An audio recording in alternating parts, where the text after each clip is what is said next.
Muitos apreciariam conhecer a possibilidade de ter acesso ao Rei do Mundo, como vários iniciados têm realizado através dos tempos. Algumas informações revelam, porém, que o soberano de Shambhala, tanto quanto Shambhala mesma, acham-se localizados atualmente nos planos etéricos do planeta.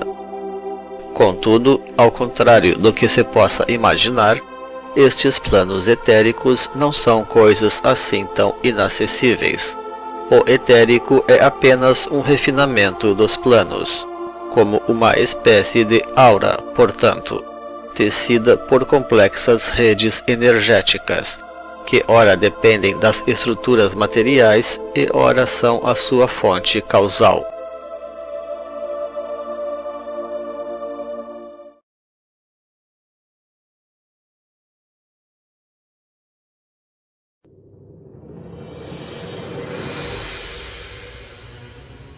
Tradicionalmente, existem, porém, certas condições para conhecer o Grande Senhor, como é natural, atreladas à evolução da consciência e da própria energia do buscador.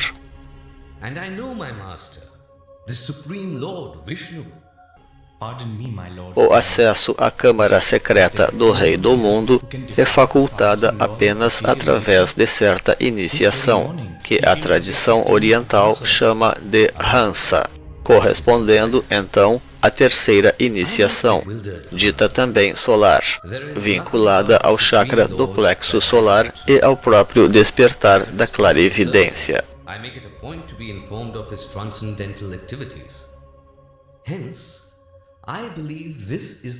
A ativação deste chakra, atrelado aos planos mentais, representou a grande meta espiritual da raça Arya.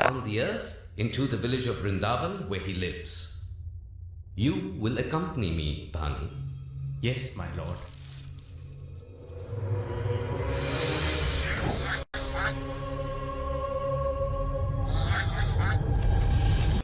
As lendas hindus dizem que o cisne, ou Hansa, é o veículo de Brahma, o Deus Criador, também no sentido de recriação das coisas no mundo.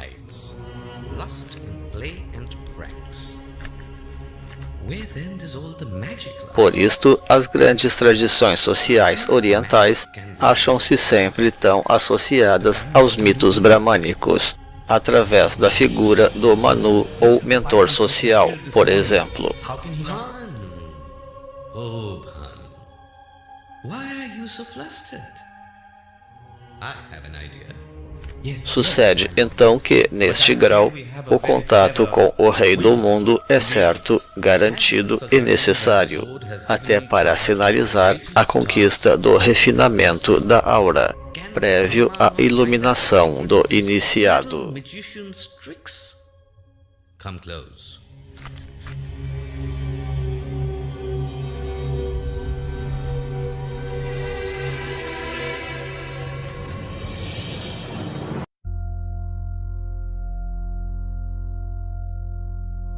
A parte este contato direto, mas sutil, é possível travar relações com as energias de Shambhala através das encarnações divinas que ocorrem na fundação das raças e das eras, assim como mediante os seus representantes históricos regulares, os mestres de sabedoria, que têm suas consciências e auras sempre bastante vinculadas ao Rei do Mundo. Algumas linhas de raios espirituais são naturalmente mais próximas do Divino Soberano, como o já mencionado Manu, como emanação direta do Rei do Mundo, e também os Chohans de primeiro raio, considerados comumente como candidatos a Manus.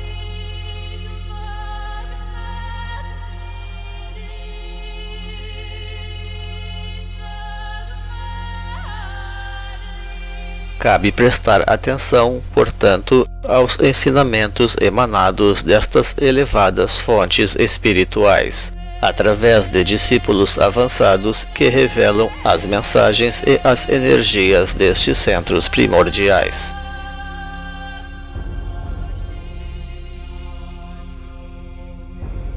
Comumente, estes mensageiros trazem o ensinamento da luz, expressão da síntese própria destes raios primordiais, assim como os chamados caminhos de cristal.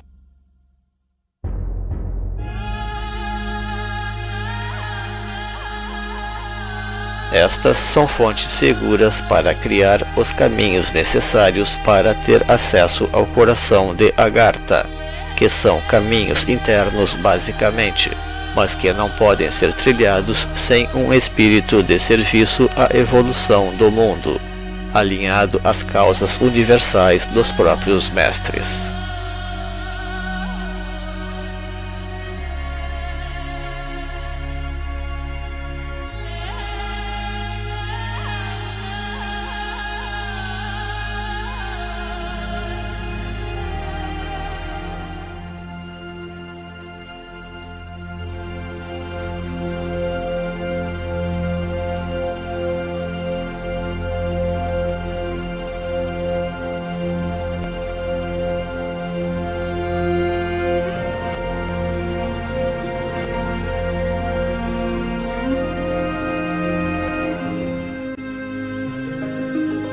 As estratégias agartinas visam o fomento e a preservação da consciência holística e, paulatinamente, também a libertação do planeta.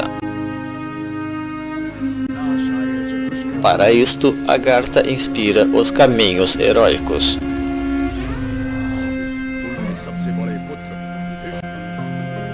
que são vias mágicas de poder e da alma também.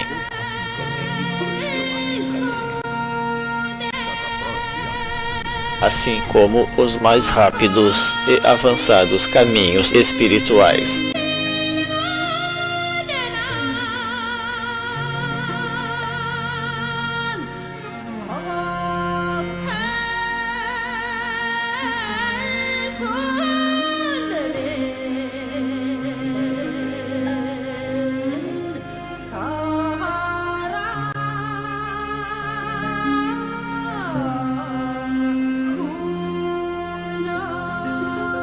Porque Shambhala almeja que as pessoas se realizem durante esta vida mesma, se possível.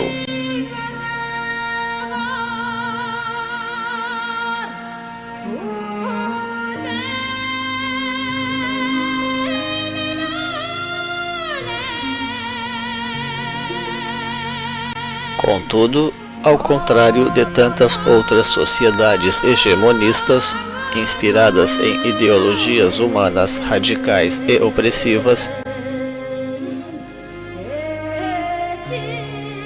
existe em Agartha, por sua vez, muito respeito e tolerância com todos, na compreensão capital de que apenas algumas regiões do planeta necessitam estar realmente sob a luz, em cada período do mundo, num quadro muitas vezes vinculado à evolução do eixo precessional do planeta. E aqui sim, os esforços de Shambhala se concentram, através dos recursos sociais da sabedoria tradicional.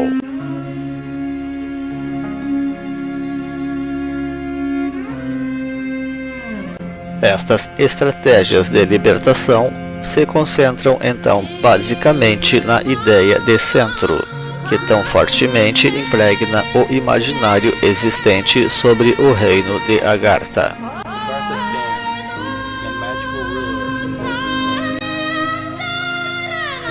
A queda do Tibete, por exemplo, sinalizou o final de toda uma era do mundo.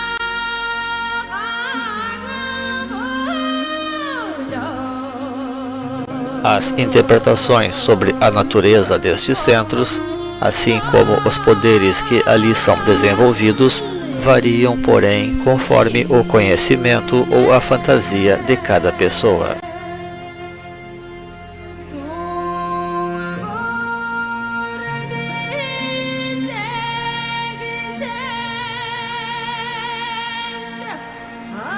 Existe, na verdade, um imenso cabedal de informações sobre as ideologias agartinas provenientes da antiguidade e das sociedades tradicionais. Estas ideias são comumente rejeitadas pelos modernos que não as compreendem, à parte aquilo que realmente tem sofrido distorções através dos séculos.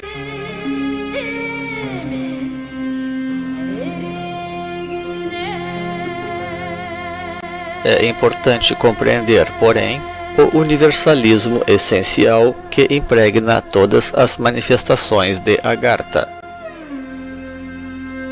Presente já nas conhecidas mandalas sobre Meru e Shambhala, existentes nas representações orientais com suas diversas esferas de atuação.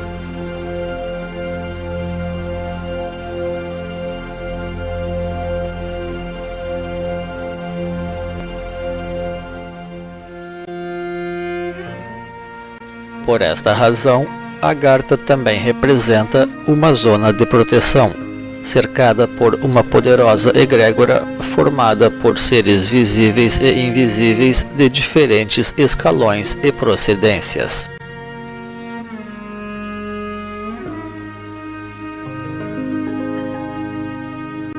Na prática, Agartha almeja organizar um território tão harmônico e equilibrado quanto for possível. A manifestação de Agartha representa, assim, a criação de um espaço de referência superior para a humanidade, um verdadeiro marco fundador dentro de uma civilização emergente.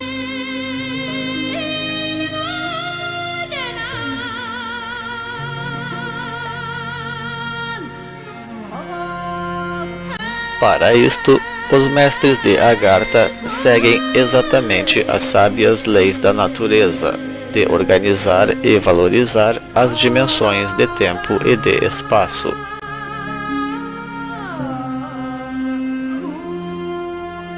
Investindo no centro e nas origens das coisas. A base de tudo isto é certamente a hierarquia, como expressão progressiva da luz.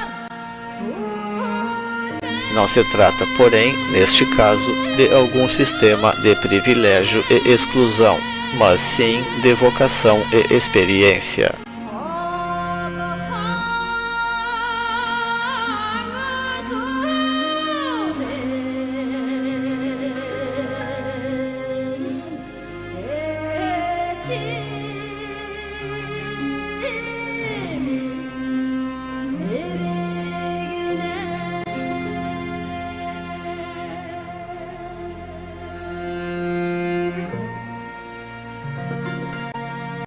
Este respeito crucial às leis do destino, através das vocações e da experiência, anda então a par com a educação integral e a orientação iluminada.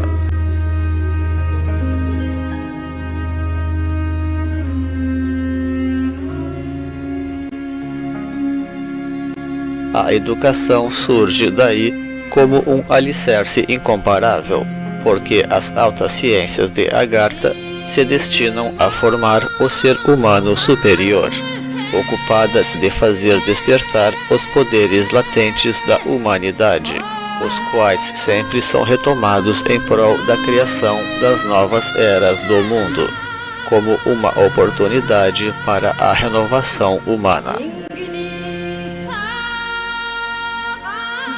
É este novo ser humano, sim, devidamente esclarecido e empoderado, que poderá trazer as verdadeiras esperanças de futuro para todos.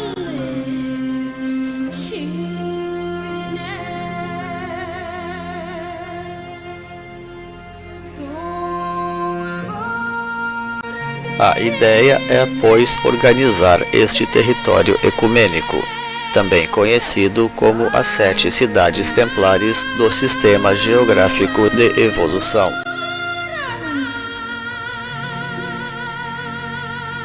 Tendo em vista a implantação de um sistema social integrado e verdadeiramente plural, conhecido como sinarquia. A sinarquia costuma ser definida como governo conjunto, porque nela todos os interesses sociais acham-se bem representados.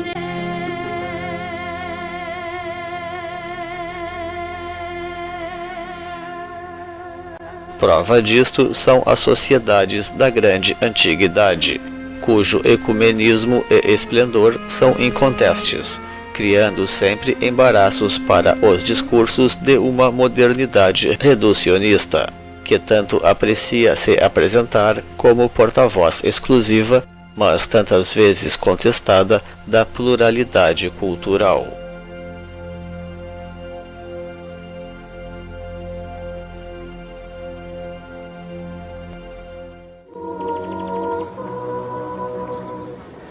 Para ter sucesso nisto tudo, as sociedades que integram o reino de Agartha devem manifestar plena consciência de causa e ser proativas nas suas ações, praticando a fraternidade e exercendo a justiça social, além de se dedicar à espiritualidade e respeitar a natureza, a partir das orientações dos sábios e dos iluminados que se manifestam no coração da Agartha.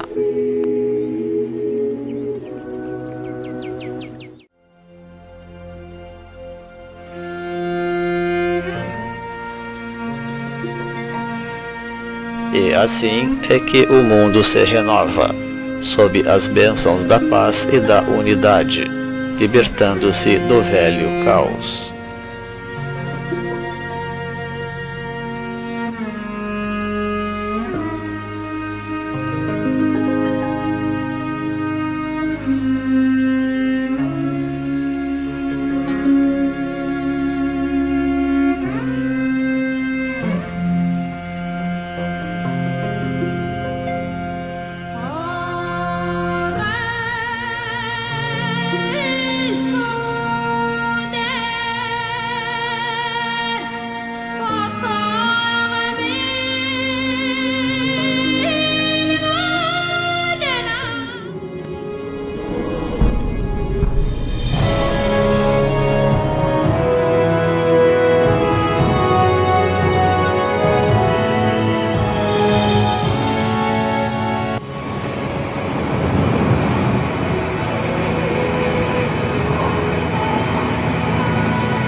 Agartha representa também a instalação de um Estado maior, por assim dizer, para coordenar os rumos de uma cultura holística e universalista, dotado de pensamento estratégico de largo alcance e tradição.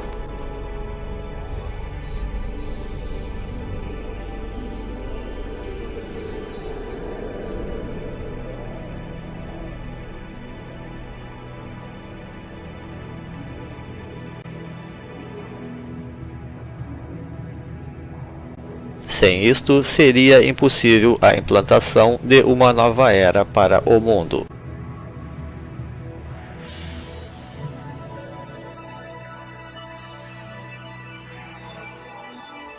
Permanecendo o planeta num limbo e sempre sujeito às forças do mal, que são também altamente organizadas e estratégicas. Não obstante, as metodologias agartinas são, no geral, bastante distintas daqueles recursos humanos convencionais e materialistas. I regard myself as a soldier, though a soldier of peace.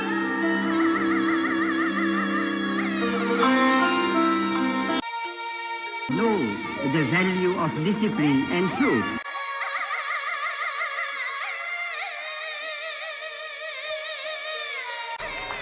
O primeiro e o maior tema das lutas sagradas diz respeito à conquista e ao livramento das próprias terras prometidas, quando invadidas pela ganância destruidora, tolhidas pelo fanatismo e profanadas pela exploração humana. Neste momento é que os povos agartinos tratam de se mobilizar, orientando as massas expectantes para assumir decididamente um destino maior. Tal coisa visa então consolidar territórios estratégicos para a fundação de novas civilizações.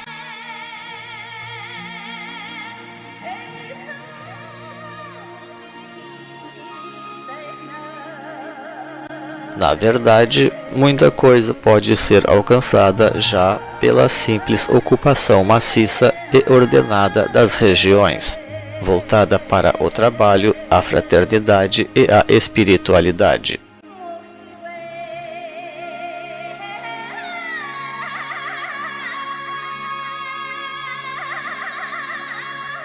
O recurso do êxodo urbano, de grande impacto histórico e social, é tradicional de uma sociologia superior, havendo sido praticado em larga escala em muitos momentos da história universal, como forma de reformar as sociedades e civilizações.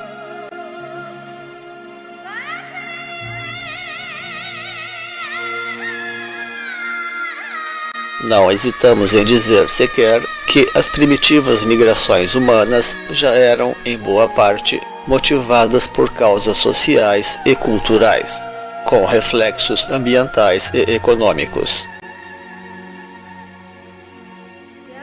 Os grandes problemas da humanidade são antigos, e suas respostas também são. Mas somos doutrinados por todo lado a não enxergar as soluções.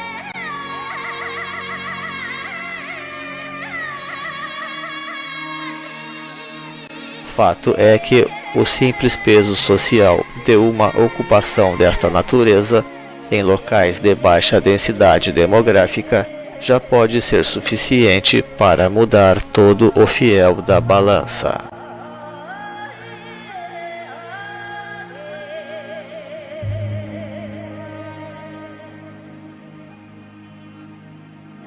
Tal coisa é muito diferente das migrações espontâneas observadas sob as crises econômicas e as mudanças dos tempos. Porque este tipo de migração difusa não oferece suporte, consistência e unidade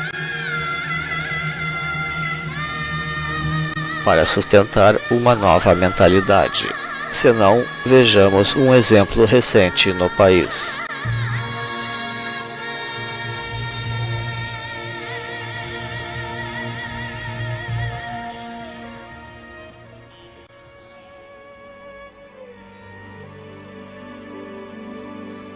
Alguns locais especiais, como Alto Paraíso de Goiás, têm recebido migrações contínuas de pessoas inspiradas pela ideia da nova era. Este tipo de migração pode ser descrito como espontâneo e até de pendor algo anarquista. Tais movimentos não se mostram, contudo, muito organizados, estáveis, eficientes e disciplinados, não sendo daí tampouco inteligentes e estratégicos, comprometendo assim as aspirações destes mesmos chegantes.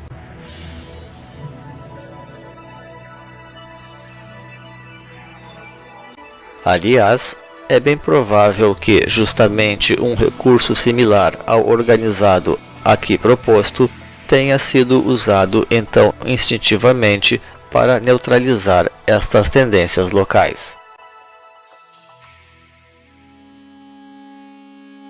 Quando as pessoas alternativas começaram a chegar com maior frequência à região, a partir dos anos 90, o governo decidiu levar para a cidade contingentes humanos de localidades vizinhas,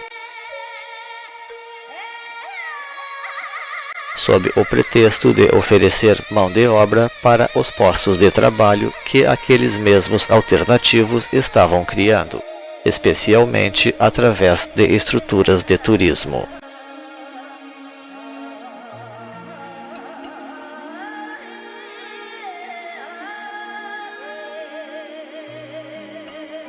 Novos bairros foram criados então na cidade, para receber estes contingentes de imigrantes, que receberam casas no local, contando assim com residência mais fixa do que a maior parte dos alternativos que frequentavam a cidade. E com isto, o lugar se manteve por muito tempo aferrado a um pensamento tradicional. De modo que, passadas as décadas, segue ainda muito difícil para a população alternativa alcançar resultados inovadores importantes. E, pelo contrário, os retrocessos e frustrações tendem a suceder com frequência.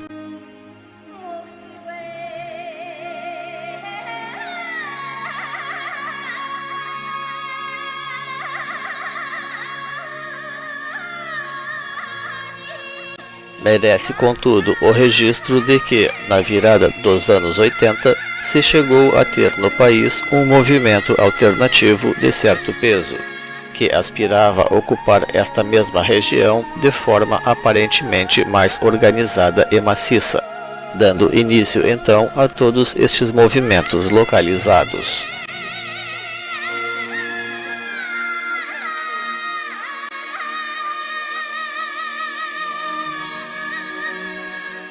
Nascido no seio dos Incas, os Encontros Nacionais de Comunidades Alternativas, aquele grande movimento foi chamado de Projeto Rumo ao Sol e objetivava criar redes de comunidades rurais alternativas na região de Alto Paraíso, escolhida a dedo em mapas de grande precisão e com o objetivo de organizar a grande comunidade da nova era de Aquários, o que na prática terminaria, porém, não ocorrendo naqueles termos então planejados.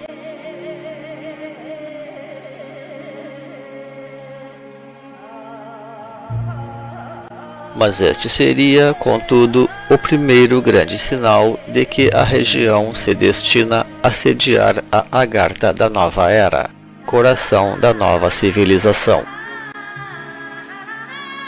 Sucede que os protagonistas destes precoces movimentos eram sempre muito jovens e inexperientes, e atuavam mais por paixão e intuição, que propriamente por conhecimento e convicção.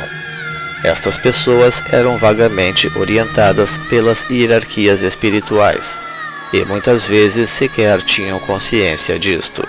Não havia entre eles indivíduos experientes com uma formação holística mais sólida, e tampouco notáveis sociólogos do sagrado, tal como afirmou o mestre Moria serem os grandes profetas da antiguidade.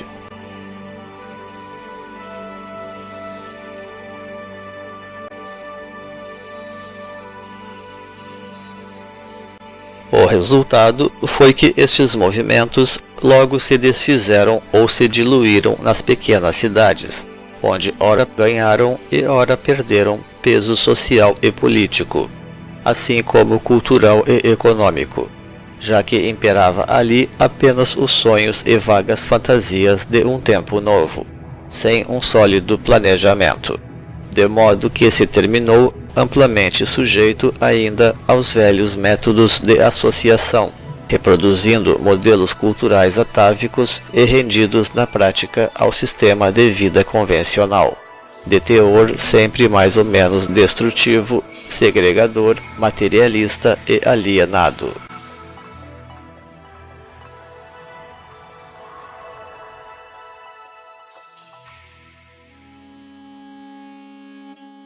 Não obstante, com o tempo estas pessoas também podem vir a digerir as suas experiências e repensar as suas estratégias ou a própria ausência delas, tratando inclusive de se libertar de preconceitos impostos por uma falsa modernidade que não interessa à manifestação de uma nova cultura que se almeja, na verdade, atemporal.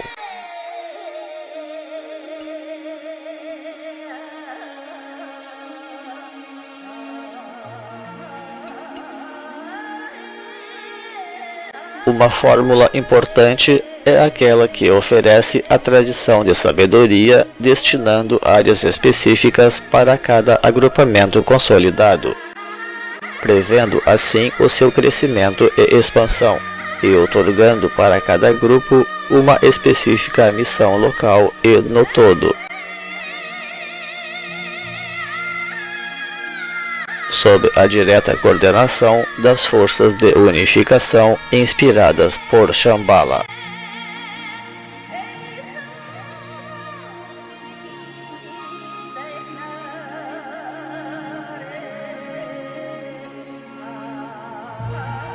É importante que haja uma coordenação entre os grupos locais, através das suas lideranças, e também com este núcleo central vinculado a Shambhala.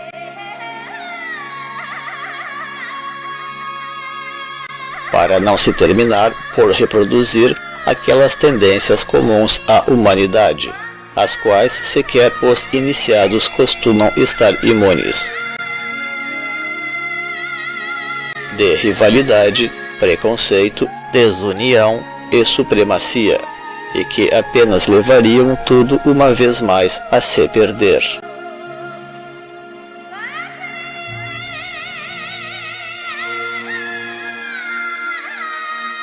E este é um tema a ser especialmente ventilado na Chapada dos Veadeiros, alvo de tantos projetos e aspirações por um novo tempo. Tudo se encontra ali à espera de que movimentos sábios e organizados tomem a dianteira para que as profecias de renovação finalmente se cumpram, através da ocupação sábia e coordenada destes territórios centrais do novo país do Dharma. E com isto, uma nova utopia realmente nascerá nas terras predestinadas a uma nova era.